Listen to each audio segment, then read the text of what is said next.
말씀 보겠습니다. 시편 78편 54절에서 66절까지 말씀입니다. 같이 읽겠습니다. 그들을 그의 성소의 영역 곧 그의 오른손으로 만드신 산으로 인도하시고 또 나라를 그들의 앞에서 쫓아내시며 줄을 쳐서 그들의 소유를 분배하시고 이스라엘의 지파들이 그들의 장막에 살게 하셨도다. 그러나 그들은 지존하신 하나님을 시험하고 반항하여 그의 명령을 지키지 아니하며 그들의 조상들같이 배반하고 거짓을 행하여 속이는 활같이 빗나가서 자기 산당들로 그의 노여움을 일으키며 그들의 조각한 우상들로 그를 진노하게 하였음에 하나님이 들으시고 분내어 이스라엘을 크게 미워하사 사람 가운데 세우신 장막 곧 실로의 장막을 떠나시고 그가 그의 능력을 포로에게 넘겨주시며 그의 영광을 대적의 손에 붙이시고 그가 그의 소유 때문에 분내사 그의 백성을 칼에 넘기셨으니 그들의 청년은 불에 살라지고 그들의 처녀들은 혼인 노래를 들을 수 없었으며 그들의 제사장들은 칼에 엎드려지고 그들의 과부들은 애곡도 하지 못하였도다. 그때에 주께서 잠에서 깨어난 것처럼 포도주를 마시고 고함치는 용사처럼 일어나사 그의 대적들을 쳐 물리쳐서 영원히 그들에게 욕되게 하셨도다. 아멘. 시편 78편 54절에서 66절까지 고함치는 용사처럼 일어나시는 주라는 제목으로 말씀을 보겠습니다. 신자는 어떻게 해야 이 땅에서 하나님 나라의 복을 맛보며 살아갈 수 있을까요? 주를 믿고 나서도 범죄하는 우리에게 이것은 참으로 중요한 문제입니다. 오늘 본문을 통해서 함께 살펴보도록 하겠습니다. 오늘 시편 기자는 이렇게 말합니다. 그들을 그의 성소의 영역 곧 그의 오른손으로 만드신 산으로 인도하시고 또 나라를 그들의 앞에서 쫓아내시며 줄을 쳐서 그들의 소유를 분배하시고 이스라엘의 지파들이 그들의 장막에 살게 하셨도다. 시편 기자는 하나님께서 자신의 백성들을 성소의 영역으로 인도하시고 악한 자들을 물리치셔서 자신의 백성들이 자신들의 장막에서 평안히 살게 하셨다고 고백합니다. 이 모든 일은 하나님의 은혜로 이루어진 일이었어요. 여러분, 신자는 하나님께서 우리를 하나님의 은혜로운 다스림 안으로 불러들여 복을 누리게 하심에 감사해야 합니다. 우리가 가장 먼저 생각해야 하는 것은 하나님께서 우리를 자신의 선하신 뜻대로 불러주셨다는 사실입니다.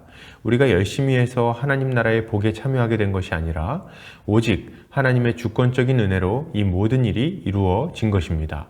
독생자를 보내시고 십자가 사역을 성취하시며 때가 되어 우리가 그 말씀을 듣게 하시고 아무 일도 하지 않은 우리의 믿음을 보시고 하나님의 백성이 되게 하셨습니다. 그리고 날마다 말씀으로 다스리시며 우리의 삶을 복되게 하시는 거죠. 여기에 우리의 열심, 우리의 노력은 들어갈 자리가 없습니다. 우리는 전적인 하나님의 은혜로 하나님 나라의 복을 누리게 되었음을 인정하고 그분의 풍성한 은혜에 감사해야 하는 거죠. 이렇게 할 때 우리는 율법의 정죄에서 벗어나 하나님의 은혜를 누리는 삶을 살아갈 수 있을 것입니다. 계속해서 보겠습니다. 시편 기자는 이렇게 말합니다.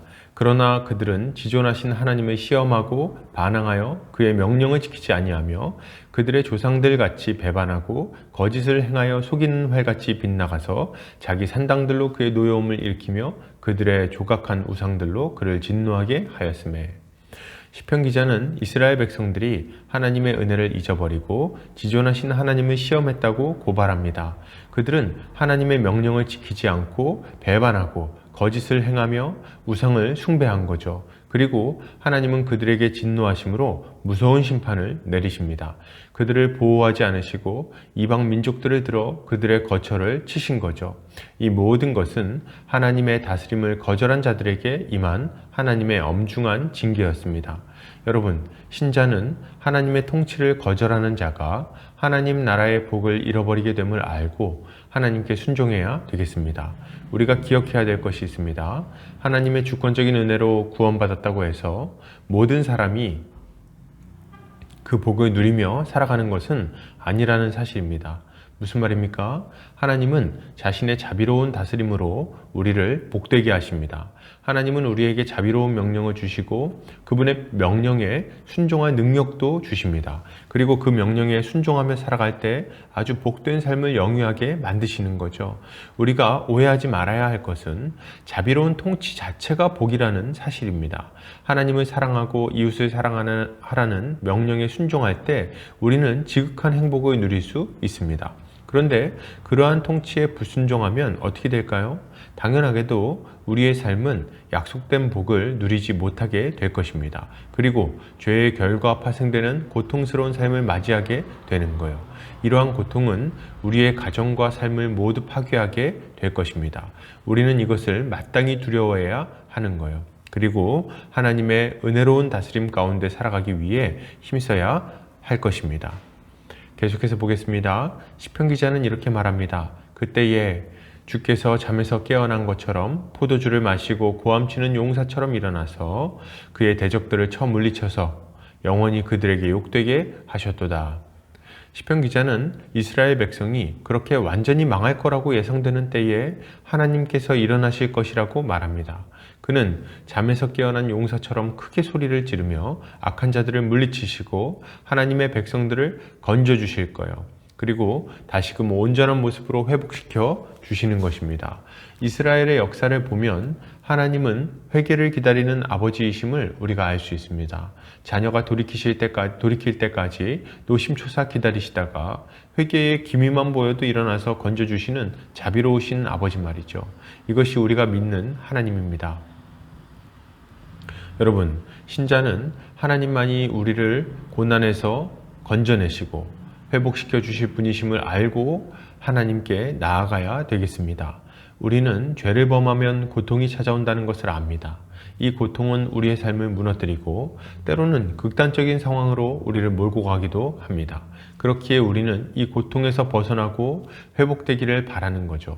그렇다면 우리는 어떻게 죄로 인한 고통에서 벗어날 수 있을까요? 하나님의 독생자 예수 그리스도의 십자가를 바라봐야 되겠습니다. 우리의 죄를 모두 짊어지시고 십자가 위에서 저주의 죽음을 죽으신 예수 그리스도를 바라볼 때 우리의 영혼을 누르던 죄의 짐이 사라지는 것을 경험하게 될 것입니다. 그리고 우리 안에 신적인 능력이 주어져서 다시금 하나님의 뜻대로 살아가고자 하는 선한 열망이 생기게 되는 거예요. 다시 시작할 용기가 생기게 된다는 말입니다. 그리고 우리는 그 마음을 가지고 하나님의 명령에 다시금 순종해야 됩니다. 깨어진 가정을 회복시키기 위해 힘써야 됩니다. 깨어진 관계를 회복시키기 위해 힘써야 돼요.